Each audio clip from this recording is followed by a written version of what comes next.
अस्सलाम वालेकुम स्टूडेंट्स। आपको पता है कि हम लोगों ने fundamentals of genetics and evolution botany C की बुक से करना है। सबसे पहला जो हमारे पास कोर्स कंटेंट में टॉपिक है that is about the introduction, scope, history, साथ ही मेंडेलियन इनहेरिटेंस और उसके लॉज हैं दोनों।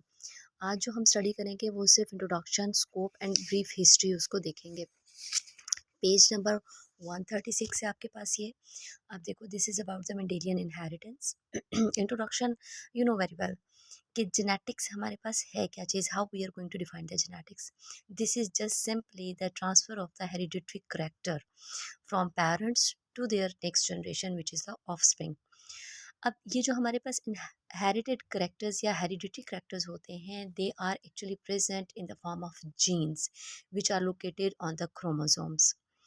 अब जीनों का वर्ड अगर देखा जाए तो this is a Greek word जिसका मतलब होता है produce, giving birth to someone. जो जेनेटिक्स है, actually this is the branch of the biology in which we study in detail about how the hereditary characters they are being transferred from the one generation to the next generation, and that was started in 1905 by the William Bateson. William Bateson के कुछ experiments हम FSc में study भी करके आते हैं, जिन्होंने सबसे पहले जेनेटिक्स का वर्ड सजेस्ट किया था। देन हमारे पास एक इंटरनेशनल कॉन्फ्रेंस हुई थी 1906, जिसमें जेनेटिक्स का वर्ड उस कॉन्फ्रेंस में अप्रूव कर दिया गया था पब्लिकली। जेनेटिक्स में हम डिफरेंट तरह की हेरिडिटरी करेक्टर, डिफरेंट तरह की वेरिएशन स्टडी करेंगे। एंड आपको पता है कि ह्यूमन के केस में हम लोग बहुत सी चीज़ें मतलब कंसिडर भी करते हैं, अपने आगे पीछे देखते भी हैं। जैसे आपने सुना होगा, हम कहते हैं ना कि you just look like your grand parents, या आप बिल्कुल अपने खाला की तरह हो, या आपकी आंखों का कलर आपकी नानों से मैच करता है। This is what this comes in the transfer of characters hereditary. हमारे पास ट्रांसफ़र ऑफ जीन्स आ रहे हैं जो हमारे फॉरफादर से आते हैं। This is the same for the plants, this is the same for the other animals. अब जब हम मॉडर्न रिसर्चेस, जैसे आपको याद होगा, आप मेंडेलियन कैरेक्टर्स या मेंडेलियन इनहेरिटेंस थोड़ा सा 10th में भी स्टडी करके आते हो, तो हम देखते हैं ना कि टॉल प्लांट, अगर तो वो प्योर ब्रीडर है तो वो टॉल प्लांट ही प्रोड्यूस करता है, वो टॉल के साथ शॉर्ट प्रोड्यूस नहीं करता अनटिल और अनलेस शॉर्ट का जीन बीच में मौजूद ना हो। ठीक है। इन मॉडर्न रिसर्च हमारे पास डिफरेंट तरह की इन्वेस्टिगेशन हुई हैं जीन्स के अंदर, जेनेटिक इंटरेक्शंस के अंदर, जीनोमिक्स के अंदर। अब जीन्स क्या होते हैं? जीन्स हमारे पास जिसमें हम कंसिडर ये करते हैं कि they are carrying all the information how the amino acids they are being arranged, and then they these amino acids they give us the polypeptides, and then the protein is being formed. And what are we are actually the output of those genes. हम proteins ही है ना, हमारी skin protein है, हमारी hair protein है, हमारी nail protein है, हमारी आई प्रोटीन्स हैं। सो ये सारे का सारा कहाँ से आ रहा है? सारे का सारा जीन से आ रहा है। जीन जो कि हमारे डीएनए में इनकोड होता है। सो एक्चुअली हमारी phenotype it consist of the proteins, हमारी genotype it consist of the genes which are located on the chromosomes. And diploid organisms के अंदर ये जो हमारे पास जीन्स हैं, ये दो अलील कैरी करते हैं। Now what is the allele? That is a single or the alternative form of gene. तो डिप्लॉइड के अंदर, जो कि आपने उस दिन वाइवा में भी कहा, जैसे हमारे पास स्पोरोफाइट था, उसमें डिप्लॉइड ऑर्गेनिजम्स होते हैं, दो अलील्स मौजूद होंगे। जबकि जो हमारे पास गेमेटोफिटिक जनरेशन या हैप्लॉइड की जब हम बात करते हैं, गैमिट्स की जब हम बात करते हैं, तो उसमें सिंगल अलील मौजूद होता है। अब एक फ्रेज यहाँ पे लिखी हुई है जो कि आप यहाँ पे देखोगे कि this is about to code for. To code for का क्या मतलब है? इंस्ट्रक्शंस का होना, कि how these messages they are giving us for the production of the proteins. ये सारे वर्ड्स यहाँ पे आपको मिल जाएंगे। ठीक। अब सिंगल जो हमारे पास one gene one protein hypothesis भी आपने पढ़ी हुई है, लाइक एक जीन एक प्रोटीन बनाता है। बाद में हमें पता चला कि एक प्रोटीन मल्टीपल पॉलीपेप्टाइड प्रोडक्ट्स भी हो सकती है।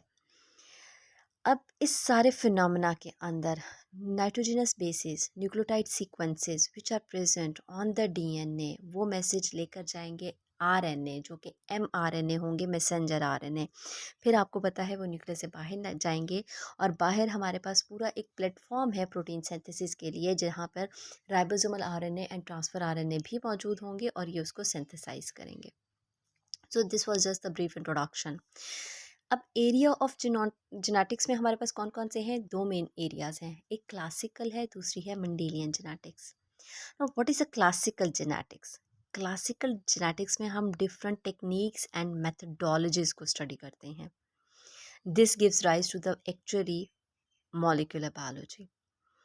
ये वही टूल्स, जेनेटिक टूल्स हैं जिनके ज़रिए हम लोग डिफरेंट प्रोसीजर्स परफॉर्म करते हैं, जिसके ज़रिए हम cloning by utilising the different restriction enzymes ये सब कुछ करते हैं. नाउ क्लासिकल जेनेटिक्स में हमारे पास और बहुत सी ब्रांचेस हैं जो कि इसके अंदर शामिल हैं, जो कि यहाँ पे आपको नज़र भी आ रही हैं. क्लासिकल जेनेटिक्स में हमारे पास बिहेवियरल जेनेटिक्स है, जिसमें हम डिफरेंट जीन्स का स्टडी करते हैं कि how they are influencing the animal behaviour. और अगर हम प्लांट्स की बात करें तो प्लांट्स का बिहेवियर क्या होता है, how they are responding to the gravity, how they are responding to the chemicals, how they are responding to the sunlight. So behavioural genetics हमारे पास डिफरेंट तरह के इन्फ्लुएंसेस को स्टडी करते हैं, और अगेन हमारे पास इसके इफ़ेक्ट्स ह्यूमंस के अंदर डिफरेंट तरह के नॉर्मेलिटीज़ या डिसऑर्डर्स भी कॉज करते हैं. फिर क्लासिकल जेनेटिक्स और ये बिहेवियरल जेनेटिक्स साइकोलॉजी में हम इन डिटेल पढ़ते हैं. देन हमारे पास आ जाती है simple clinical genetics. Clinical genetics में क्या होता है, we are having the different techniques, so we are having the trainings जिसमें हम लोग ये जेनेटिक्स यूज़ करते हैं to diagnose, to treat, to counsel different things. To diagnose for example कोई थैलेसेमिक पेशेंट है या नहीं है, या किसी में कोई रिसेसिव एलील किस तरह से मौजूद है. काउंसलिंग, ये हम रिसेसिव के केसेस में बहुत ज़्यादा करते हैं कि हमारे पास अगर एक थैलेसेमिक कैरियर है तो वो कोशिश करे कि दूसरे जो काउंटर पार्ट है या दूसरा जो पार्टनर है उसका भी टेस्ट करा ले. अगर वो भी थैलेसेमिक कैरियर है तो obviously they will be having the chances कि उनका जो न्यू बेबी हो वो थैलेसेमिक हो. सो ये काउंसलिंग करना कि नहीं आप लोग ये चीज़ें देख कर मैरिजेस की तरफ आएँ. देन मॉलिक्यूलर जेनेटिक्स है. मॉलिक्यूलर जेनेटिक्स सेंट्रल डॉग्मा तो आप लोगों ने पढ़ रखा है. इसमें हम लोग फोकस करते हैं on the structure and function of the genes specifically at the molecular level, जिसमें हम लोग classical genetics and molecular biology दोनों की हाइब्रिडाइज्ड फॉर्म पढ़ते हैं. देन पॉपुलेशन जेनेटिक्स है. पॉपुलेशन जेनेटिक्स में हम पूरी पॉपुलेशन के जीन्स को स्टडी करते हैं. इसी तरह से क्वांटिटेटिव, क्वांटिटेटिव आपको पता है मेजरमेंट्स है. फॉर एग्जांपल हमारे पास 3 अलील हैं, उन 3 अलील में से कौन सी वाले 2, क्योंकि मल्टीपल अलील्स भी आपने पढ़े हैं, उनमें से कौन सी वाले 2 ज़्यादा कॉमन है हमारी एक पर्टिकुलर पॉपुलेशन के अंदर. तो ये क्वांटिटी भी आ गई साथ. एंड इकोलॉजिकल जेनेटिक्स जो कि हम इकोलॉजी बड़े लेवल पे उसको आइडेंटिफाई करेंगे और उसका सर्वे करेंगे. जिनोमिक्स क्या है, जिनोमिक्स एक अलग से अब पूरी फील्ड है जिसमें हम स्टडी करते हैं जीन्स के पैटर्न को लार्ज स्केल पे. फिर हमारे पास जेनेटिक इंजीनियरिंग है. ये तो आपने थोड़ा सा 10th क्लास से पढ़ते आ रहे हैं कि हमारे पास that is the manipulation of genes, how we are going to utilize these techniques. कि हमारे पास एक जीन्स है दैट इज़ वर्किंग, दूसरे के अंदर वो काम नहीं कर रहा, तो हम कैसे उस जीन्स को पहले एक प्लाज्मिड के अंदर या एक वेक्टर के अंदर डालते हैं, देन बैक्टीरिया में एक्सप्रेशन देते हैं, जैसे इंसुलिन का आपने इन डिटेल पढ़ रखा है. फिर हमारे पास ये सारा था क्लासिकल जेनेटिक्स. सेकंड टाइप अगर आप देखो तो जो हमारे पास आती है that is about the Mendelian inheritance, जिसको हम मेंडेलियन जेनेटिक्स कहते हैं और सिंपली मेंडलिज्म भी कहते हैं. अब मेंडलिज्म क्या है? This is actually the genetics which govern the transmission of hereditary characteristics from the parents to their children. अब जैसे आइडिया लगा लेना कि हमारे पास ये वाले डोमिनेंट अलील पेरेंट्स के अंदर मौजूद हैं, तो ये आगे कौन कौन से गैमेट्स बनाएंगे, या रिसेसिव अलील हैं तो कौन से गैमेट्स बनाएंगे. अगर कोई इंडिविजुअल हाइब्रिड फॉर्म है, हेट्रोजाइगोट है, तो कौन से अलील्स बनेंगे और कैसे ये नेक्स्ट जनरेशन के अंदर ट्रांसमिट होंगे. ना जो मेंडलिज्म है that was actually started with the work of the Gregor Mendel, जो कि 1865 एंड 1866 में पब्लिश किया गया, एंड दैट वाज रीडिस्कवर्ड. अगर आपको याद हो, आप मॉर्गन के एक्सपेरिमेंट सेकेंड ईयर में भी स्टडी करके आते हैं, तो 1900 में ये सारे का सारा जो एक्सपेरिमेंट्स मैंडल्स के थे वो रीडिस्कवर किए गए. थॉमस मार्गन ने किए थे, जिसको हम लोग थॉमस मार्गन, टीएच मॉर्गन के नाम से याद रखते हैं, जिन्होंने ड्रोसोफिला के ऊपर बहुत से एक्सपेरिमेंट किए थे. आपको याद होगा red eyed fly, white eyed fly, ये सारे का सारा मॉर्गन का काम था. Then what is the history, sorry what is the scope of genetics. ना स्कोप ऑफ जेनेटिक्स का क्या मतलब कि आप जेनेटिक्स को जब स्टडी कर रहे हैं, जीन्स को जब हम इंटरनली स्टडी कर रहे हैं, हम पैटर्न देख रहे हैं इनहेरिटेंस का, तो इसका फ़ायदा क्या है? इसको हम कहाँ अप्लाई कर सकते हैं, कहाँ यूज़ कर सकते हैं, कौन-सी फ़ील्ड्स हैं? सो सबसे पहले आप देखोगे स्कोप इसका genetics as a basis of biological sciences. It actually provides the basis of biological studies. जैसे लॉ ऑफ इनहेरिटेंस है, it helps us to understand different principles of embryology. Embryology जो कि आपको याद होगा, ब्लास्टूला, गैस्ट्रूला, आपने इसी तरह से न्यूरूला फॉर्मेशन, एम्ब्रियो की फॉर्मेशन आपने पूरी की पूरी देखी थी कि कैसे एक एम्ब्रियो वो पूरे का पूरा इंडिविजुअल में चेंज हो रहा है। सेकेंड ईयर बायो अगेन, तो हमारे पास वो स्टडी हम करते हैं on the basis of genetics. इसी तरह से पॉपुलेशन के बारे में पढ़ना, टेक्सोनोमी का, एवोल्यूशन का, कैसे हम इवॉल्व होके आए हैं, कौन से वाले जीन ज़्यादा रिलेट करते हैं किससे। जैसे कि मैं अक्सर कहती हूँ, हम भी मैमल्स हैं, माउस भी मैमल है। आपको पता है दिखने में हम बहुत डिफरेंट हैं, लेकिन 97% होमोलॉजी है हमारी और चूहे की, यानी हम जेनेटिकली बहुत आइडेंटिकल हैं। इसी तरह से हम मंकीज़ के साथ 99% आइडेंटिकल हैं, चिंपैंजीज़ के साथ। Then it also has a close relation with the study of evolution. हमें एवोल्यूशन से ही पता चलता है ना, अगर हम मंकीज़ के साथ बहुत ज़्यादा रिलेटेड हैं, इसका मतलब है कहीं ना कहीं हमारे फोर फादर्स सेम थे। इसी तरह से जो ये प्रिंसिपल्स हैं, they can not be studied without the genetics. कौन से वाले प्रिंसिपल्स? जितने भी एवोल्यूशनरी प्रिंसिपल्स हैं, वो सारे का सारा आपको याद होगा। हम एवोल्यूशन एवोल्यूशन को study he on the basis of the genetics. Morphs बाद में आती हैं, जीन्स पहले आते हैं, उसके ऊपर हम इसको स्टडी करते हैं सारी एवोल्यूशन को। देन हमारे पास आ जाता है biotechnology, which has a direct link with the genetics. Biotechnology, if there is no genetics there is no biotechnology. जाहिर सी बात है, जीन्स हैं तो हम उनको कट कर रहे हैं, जीन्स हैं तो हम उनको एम्पलीफाई कर रहे हैं, मैनिपुलेट कर रहे हैं, हम उनको यूटिलाइज कर रहे हैं अपने पर्पज़ के लिए। देन है role of genetics in food production. अच्छा, फूड प्रोडक्शन आपने बीटी क्रॉप सुनी हुई होंगी, छोटी क्लासेस में आप पढ़ के भी आते हो। फिर आपको ये भी पता होगा कि अब तो हमारे पास बायोलॉजिकल साइंसेस के अंदर ये जेनेटिक्स इतनी ज़्यादा पेनिट्रेट कर गई है कि बाकायदा फार्मिंग ही इस बेसिस पे की जाती है कि whether we required the chicken meat और देयर एग्स। इसी तरह से whether we required the sheep meat और देयर वूल, लाइक उसके अकॉर्डिंगली हम उनके अंदर जीन्स इंसर्ट करते हैं, उनको इन्हांस करते हैं, डिफरेंट तरह के इन्फ्लुएंसेस के अंदर उनको ग्रो करवाया जाता है। सो फूड प्रोडक्शन, जैसे कि अब आपको पता है ना, हम कोशिश कर रहे हैं हमारे पास जो फ्रूट्स हैं वो विदाउट सीड आए, तो किस तरह से हम डिफरेंट तरह से डिफरेंट जो डिफरेंट जीन्स के जो इंडिविजुअल्स हैं उनको आपस में क्रॉस करवाते हैं, क्रॉस मल्टीप्लिकेशन के ज़रिए। सो न्यू वैरायटीज़ प्रोड्यूस की जा रही हैं। आपने आजकल के अंगूर देखे होंगे, कितने बड़े हैं, सीडलेस हैं। देन राइस है, कॉर्न है, वीट हमारे यहाँ बीटी ही यूज़ हो रही है। सो एनिमल्स एंड प्लांट्स दोनों केसेस के अंदर हमारे पास फूड प्रोडक्शन में हम जेनेटिक्स को बहुत ज़्यादा यूज़ कर रहे हैं। और transgenic plants and transgenic animals जो आप स्टडी करते आते हो, this is actually the application of the genetics. कि प्लांट्स, उनके अंदर हम लोगों ने फॉरेन डीएनए डाल दिया, वो फॉरेन डीएनए उसके अंदर एम्पलीफाई करता है, उसके अंदर एक पर्टिकुलर करैक्टर प्रोड्यूस करता है जिसको हम ट्रांसजेनिक प्लांट्स कहते हैं। इसी तरह से हमारे पास ट्रांसजेनिक एनिमल्स हैं। बल्कि आपको याद होगा सेकंड ईयर में आप एक और चीज़ भी स्टडी करके आते हो कि बजाय इसके कि हम इंसेक्टिसाइड पेस्टिसाइड्स हम पौधों के ऊपर छिड़काव करें, हम क्या करते हैं, हम ऐसे जीन्स उसके अंदर डाल देते हैं जो ऐसी प्रोटीन्स बनाते हैं जिसकी फ्रेगरेंस से वो इंसेक्ट्स उसके करीब ही नहीं आते। ल्यूसीफरेज़ आपको याद होगा, वो एक हम लोगों ने पौधे के अंदर जीन डाला था जो कि एक प्रोटीन बनाता है। अब जैसे ही हम उसके ऊपर ल्यूसीफेरिन छिड़काव करते हैं तो वो ग्लो करना शुरू कर देता है। So these are actually the different applications of the genetics. Then next is about role of genetics in the disease control. अब डिजीज़ कंट्रोल में किस तरह से ये इन्वॉल्व होगा? By the diagnostic. सबसे पहले आपको पता है चीज़ को डायग्नोस किया जाता है, देन हम उसकी ट्रीटमेंट की तरफ चलते हैं, और जब ट्रीटमेंट हो जाती है तो फिर काउंसल किया जाता है। ठीक। अब जो स्पेसिफिकली जेनेटिक डिसऑर्डर्स हैं, ख़ास तौर पर जो रिसेसिव डिसऑर्डर्स हैं, एक दफ़ा देखिए एबनॉर्मेलिटी आ गई तो हम उसको क्योर नहीं कर सकते, लेकिन जो नेक्स्ट जनरेशन है हम उसको बचा सकते हैं उस जेनेटिक डिजीज़ से, और ये सिर्फ़ और सिर्फ जेनेटिक काउंसलिंग के ज़रिए ही पॉसिबल है।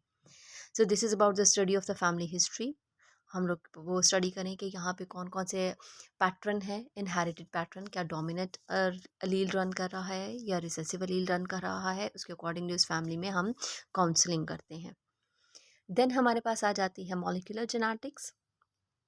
ना हमारे पास, आई एम सॉरी, जो मैंने पॉइंट डिस्कस किया clinical genetics, this is actually the 8th point. I am so sorry. So हम थर्ड पॉइंट पे दोबारा आते हैं। Third point, this is the role of genetics in disease control. Actually that was similar, इसीलिए mix हो गया। हमारे पास genetics disease control में कैसे इन्वॉल्व होती है, जैसे आप देखो यहाँ पे भी वही मेंशन है। हमारे पास थैलेसीमिया है, हीमोफीलिया है, हीमोफीलिया अगेन आप 10th में पढ़ के आते हो। कलर ब्लाइंडनेस आप पढ़ के आते हैं। We are having the cancer, sickle cell anemia, sickle cell anemia के साथ साथ फिनाइलकीटोन्यूरिया आप सेकेंड ईयर में पढ़ के आते हैं। सो ये सारी की सारी हमारे पास जेनेटिक डिजीजेज हैं। अब जेनेटिक डिजीजेस को अगेन कुछ ऐसी भी हैं जो कि लीथल हैं, इनक्योरेबल होती हैं ये। सो एफर्ट्स क्या हैं? Efforts towards the gene therapy ही हैं। अब जीन थेरेपी में हमारे पास क्या होता है, इफ़ यू रिमेंबर, तो फिनाइलकीटोन्यूरिया का सेकेंड ईयर में आप पढ़ के आते हो कि हम लाइक ये एम्ब्रियोलॉजी लेवल पे हो सकता है, प्लेसेंटल लेवल पे हो सकता है, क्योंकि एक दफ़ा इंडिविजुअल डेवलप कर जाए उसके बाद पॉसिबल नहीं है। तो this has been done at the time of embryo, and उससे भी ज़्यादा बेहतर ये है कि हम जेनेटिक काउंसलिंग करें, that is before the marriages. So वो डिज़ीज़ जो एक पर्टिकुलर फैमिली में रन होती है, वहाँ पे उनकी काउंसलिंग की जाए कि वो within the family marriages ना करें। देन हमारे पास फोर्थ पॉइंट है जेनेटिक्स का role conservation of wild life में। अब आपको पता है कि आहिस्ता आहिस्ता वाइल्ड लाइफ, चाहे वो प्लांट्स की है या एनिमल्स की है, हम खुद उसको ख़त्म करते चले जा रहे हैं। और आपको पता है कि जब हम नेचर को ख़त्म करते हैं तो हम डिज़ास्टर की तरफ जाते हैं। So extension of different species has been occurred because of our activities, जबकि ये चीज़ें इकोलॉजिकल बैलेंस रखने के लिए बहुत ज़रूरी हैं। इकोलॉजिकल बैलेंस आप इस तरह से समझ लें, जैसे जापान में रिसर्च की गई, बहुत पुरानी बात है, तो उसमें उन्होंने क्या किया, उनकी चिड़ियाँ कौवे जो परिंदे थे वो आते थे तो उनकी फसलें ख़राब कर देते थे। अब उसके ऊपर उन्होंने बजाय इसके कि कोई मोटी नेट लगाए, बारीक नेट लगा दी। अब पौधे को सब कुछ मिल रहा था, सब कुछ। और बर्ड्स वहाँ से कुछ ले भी नहीं सकते थे, बर्ड्स उनके पत्तों को, उनके सीड्स को ख़राब भी नहीं कर सकते थे, लाइक ना सॉइल की तरफ जा सकते थे ना प्लांट्स की तरफ। इवन देन पहले से ज़्यादा प्लांट्स में बीमारियां हुई, या आप ये कह लें यील्ड बहुत कम आई। What was the reason? Reason ये थी कि हम लोगों ने खुद से इकोलॉजिकल बैलेंस को ख़राब किया। हम लोगों ने उन बर्ड्स को आने नहीं दिया अपनी फील्ड्स के पास, अपनी क्रॉप्स के पास। तो वहाँ पे मैगट्स बहुत ज़्यादा, जिसको आप सुंडियाँ कहते हो, जो वर्म्स हैं, वो बहुत ज़्यादा ग्रो कर गए। और जब वो बहुत ज़्यादा ग्रो कर गए तो उन्होंने पौधों को खाना शुरू कर दिया, जिसकी वजह से अगेन क्रॉप यील्ड बहुत कम हो गई। सो हर चीज़ के लिए इकोलॉजिकल बैलेंस का होना बहुत ज़रूरी है। अब अगर हमारे पास वाइल्ड लाइफ ख़त्म होती जाएगी तो ऑटोमेटिकली याद रखिएगा हम भी ख़त्म होते जाएंगे, कंजर्वेशन हमारे पास डिक्लाइन करती जाएगी। सो कंजर्वेशन ऑफ जो वाइल्ड लाइफ है, this is again impossible without the genetic conservation. Genetic conservation का क्या मतलब? जीन्स कंजर्व हैं तो वो वाइल्ड लाइफ कंजर्व है, यानी कि उस स्पीशी की हमारे पास जीनोम मौजूद है तो वो सरवाइव करता चला जाएगा। So genomic conservation means conservation of variety of genes, specifically in the endangered species. Then हमारे पास application of genetics in the genetic engineering. Again, manipulation of that genes for the purpose of humanity, for the benefits of the humanity. यानी कि हम क्या कर रहे हैं, उन genes को अपनी मर्जी के लिए, अपने प्रॉब्लम को सॉल्व करने के लिए यूज़ कर रहे हैं। अगेन एग्जाम्पल आपकी इंसुलिन आपके सामने है कि हम, अगर मेरी बॉडी इंसुलिन नहीं प्रोड्यूस कर रही तो हम लोगों ने जेनेटिकली उसको रेडी करके रख लिया है ना।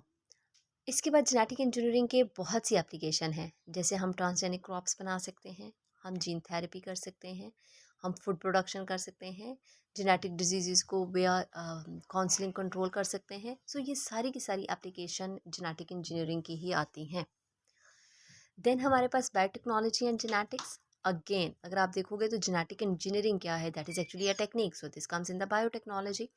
सो जेनेटिक प्रिंसिपल्स को हम डिफरेंट तरह से यूज़ कर रहे हैं, हम लोकेट कर रहे हैं। देखें, ह्यूमन बॉडी है, आपके पास 46 क्रोमोसोम है।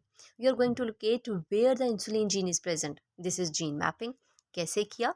बायोटेक्नोलॉजी को यूज़ करके किया, रिस्ट्रिक्शन एंजाइम को यूज़ करके दिया, आपने डिफरेंट तरह के मार्कर्स लगा दिया, मार्कर्स बना दिया, उनको इस्तेमाल करके किया।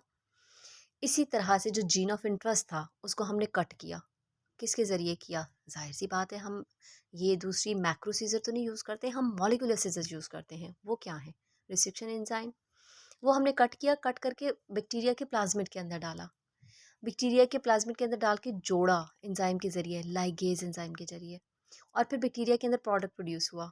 फिर उसका हमने एक्सप्रेशन लिया, चाहे वो इंसुलिन है, चाहे वो हमारे पास इंटरफेरॉन्स हैं, चाहे वो ग्रोथ हार्मोन्स हैं। Then behavioural genetics. ना बिहेवियरल जेनेटिक्स हमारे पास actually this is in the classical genetics, लेकिन उसका भी स्कोप तो है। स्कोप क्या है कि अगर आप देखोगे कि हम ये स्टडी करते हैं कि ये सॉर्ट ऑफ जीन्स जो हैं ये इस पर्टिकुलर इन्वायरमेंट या इस इकोलॉजी या इस सोसाइटी के अंदर ज़्यादा हैं, और इनका हमारे पास कलेक्टिव बिहेवियर ये है। So that actually studies the influence of the different या varying genetics on the animal behaviour. Human effects study करना, डिसऑर्डर स्टडी करना, ये सारे का सारा हमारे पास बिहेवियरल जेनेटिक्स में आ जाता है। ठीक। अच्छा, अब यहाँ पे डिफरेंट तरह के रिसर्चेस की गई हैं जो कि हमारे बिहेवियर का स्टडी करते हैं, जैसे प्रीडेटर प्रे के इंटर रिलेशंस, एडेप्टेशंस। अच्छा, एडेप्टेशंस की आपने बड़ी अच्छी एग्जांपल्स पढ़ी हुई हैं सेकेंड ईयर में भी, कि आप देखोगे मौत, कहते हैं ये जो मौत हैं, परवाने हैं, पहले लाइट कलर के यानी कि वाइट कलर के भी हुआ करते थे, लेकिन अपने आप को शिकार होने से बचाने के लिए आहिस्ता आहिस्ता वो ब्लैकिश कलर के आना शुरू हो गया। अब वो ट्री ट्रंक पे बैठे होते हैं तो नज़र नहीं आते, जब नज़र नहीं आते तो पकड़े नहीं जाते। Then we are having the clinical genetics, जो हम लोगों ने पहले ही डिस्कस कर ली। उसके बाद मॉलिक्यूलर जेनेटिक्स, जो कि अगेन बेस है क्लासिकल जेनेटिक्स की, अगेन सेंट्रल डॉगमा में आती है। सेंट्रल डॉगमा में हमें पता है कि डीएनए से आरएनए और आरएनए से प्रोटीन का बनना, सो ये सारी की सारी मॉलिक्यूलर बायोलॉजी मॉलिक्यूलर जेनेटिक्स पे ही बेस करी है। We are having the different methods, जिसमें हमारे पास हम लोगों ने क्या किया, हाइब्रिड्स बना दिए by using the different techniques. Then हमारे पास ये जो हम लोगों ने हाइब्रिड्स बनाए, हाइब्रिड्स बनाने के बाद उनका डिफरेंट तरह से एक्सप्रेशन लिया, उनको डिफ्रेंशिएट किया बाकी चीज़ों से। So it is also called as to differentiate from the other sub family, जो कि हमारे पास इकोलॉजिकल जेनेटिक्स या पॉपुलेशन जेनेटिक्स या जीनोमिक्स में आ जाता है। सो मॉलिक्यूलर जेनेटिक्स के अंदर हम ट्रांसक्रिप्शन, ट्रांसफॉर्मेशन, ये सारे फिनोमेनास भी स्टडी करते हैं। Then population genetics, quantitative ecological, ये भी हमने पहले डिस्कस कर लिया, क्योंकि पॉपुलेशन जेनेटिक्स जो कि लार्ज स्केल पे हम स्टडी करते हैं। एंड इसी तरह से जीनोमिक्स। अच्छा, जो पॉपुलेशन जेनेटिक्स है ये आप लोग वहाँ पे भी स्टडी करते हैं जब हम एवोल्यूशनरी फोर्सेस को देखते हैं कि नेचर किसको सिलेक्ट कर रही है। आपको याद है ना, डार्विन थ्योरी भी हम लोगों ने पढ़ रखी है, जेनेटिक ड्रिफ्ट का होना, म्यूटेशन एंड माइग्रेशन, ये वो मेन 4 पॉइंट्स हैं जो कि सेकेंड ईयर में हम लोगों ने स्टडी किए हैं in the case of evolution. And then genomics, यही जो जीन्स जब हम पूरी कम्युनिटी के अंदर पढ़ते हैं, that is about on the large scale, तो ये हमारे पास जीनोमिक्स में आ जाता है। Then we are having a brief history. Brief history में अगर आप देखोगे तो it starts from the Mendel's law till we are moving towards the researches which are now being occurring, जो अब तक हमारे पास हो रही हैं। लेकिन हम लोगों ने वो स्टडी करनी है जो कि हमारी कोर्स आउटलाइन में मौजूद है। मैंडल्स लॉ से स्टार्ट करेंगे, लेकिन आई गेस पहले आप इसको यहाँ तक आज कर लें। हिस्ट्री ऑफ जेनेटिक्स इंशाल्लाह हम नेक्स्ट लेक्चर में देखते हैं।